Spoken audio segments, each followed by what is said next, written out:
मैं माननीय प्रधानमंत्री जी को धन्यवाद दूंगा। ये बजट इस बजट में सबसे बड़ी बात तो निर्मला सीतारमण जी को मैं धन्यवाद देना चाहता हूं, माननीय प्रधानमंत्री जी को धन्यवाद देना चाहता हूं, जो उसमें हमारे न्यूक्लियर एनर्जी मिशन में 20,000 करोड़ रुपया रखा गया है।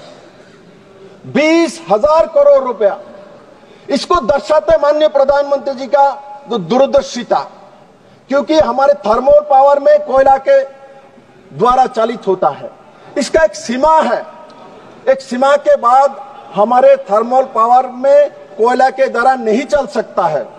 इसलिए माननीय प्रधानमंत्री जी ने जो विकसित भारत का कल्पना किया है, इसके लिए उन्होंने न्यूक्लियर पावर की, न्यूक्लियर प्रोजेक्ट की मिशन घोषणा करके 20,000 करोड़ रुपया रखे। इसमें स्थायी रूप से बिजली का व्यवस्था हो, स्थायी रूप से विद्युत का व्यवस्था हो, वो माननीय प्रधानमंत्री जी ने इस स्कीम के माध्यम से एक शक्तिशाली भारत, क्योंकि पावर के बिना कोई भी सेक्टर नहीं चल सकते, ना एग्रीकल्चर सेक्टर, ना प्राइमरी सेक्टर, ना इंडस्ट्रियल सेक्टर।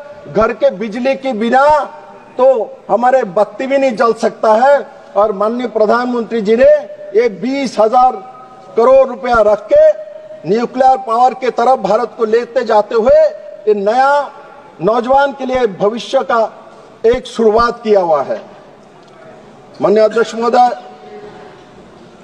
और इसमें निवेश के लिए सरलीकरण किया गया है, जो प्राइवेट और गवर्नमेंट सेक्टर मिलकर काम कर सकता है, उसी दिशा में माननीय प्रधानमंत्री जी ने इसमें काम किया है। माननीय अध्यक्ष महोदय,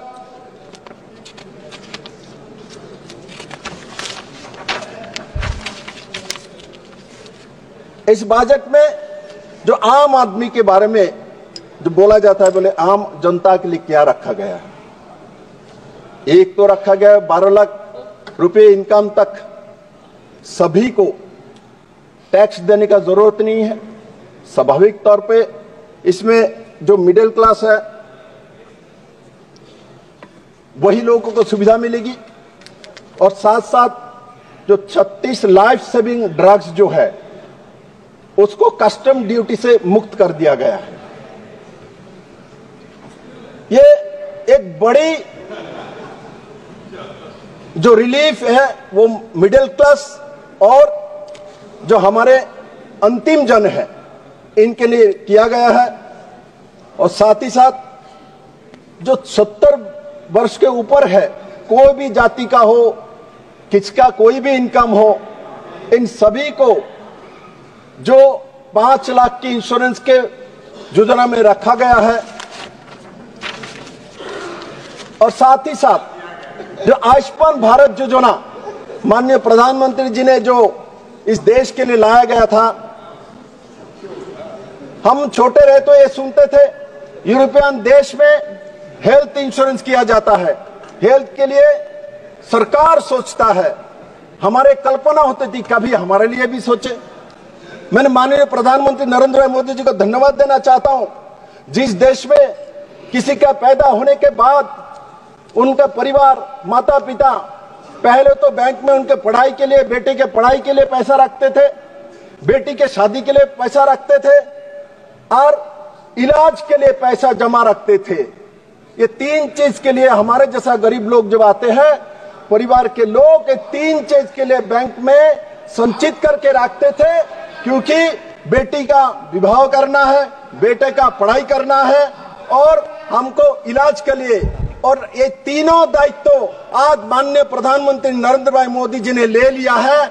अभी बेटे के पढ़ाई के लिए पैसा रखने का जरूरत नहीं है, स्कॉलरशिप दिया हुआ है, आपका अंदर मेरिट हो तो आप विदेश तक पढ़ सकते हैं, आपको संचित करके रखने की जरूरत नहीं। आपको इलाज के लिए पैसा संचित करने का जरूरत नहीं, आपको इलाज के लिए 5 लाख रुपया का दुनिया के सबसे बड़ा इंश्योरेंस, हेल्थ इंश्योरेंस माननीय प्रधानमंत्री भारत के जनताओं को दिया हुआ है। तो साथ ही साथ बेटियों के विवाह के लिए भी पैसा रखा जाता था। भारत में एक प्रावधान है, बेटी बड़ा होगा तो उसको शादी करने के लिए पैसा रखो, जमा करो। आज इस सोच से भी भारत मुक्त हो चुका है। इसलिए निर्मला सीतारमण जी जैसा महिला देश के अर्थ मंत्री हैं, वो जो सोच जो इंग्रेज के समय से चलते आए हुए थे, इस सोच को माननीय प्रधानमंत्री जी ने समाप्त कर दिया है। और अब हमारे किसी बेटियों को शादी के लिए पैसा नहीं रखने का जरूरत नहीं है, क्योंकि वो प्रथा को ही माननीय प्रधानमंत्री जी ने भुला दिया है। मेरे अध्यक्ष महोदय, आज मोदी जी ने जो MBBS के पढ़ाई के लिए जो क्षेत्रीय भाषा में पढ़ाई कर सकता है, अरे यहाँ कोई हायर एजुकेशन लेना हो तो इंग्लिश में पढ़ाई करना पड़ेगा। अरे कितने भारत में कितने गांव में इंग्लिश मीडियम स्कूल है? कैसे जाएंगे, कैसे पढ़ेंगे, हायर एजुकेशन कैसे लेंगे? गरीब अंत्योदय परिवार के बच्चे कैसे MBBS MD करेगा, कैसे इंजीनियरिंग करेगा, कैसे IIT में पढ़ेगा? कौन पढ़ाएगा इंग्लिश में?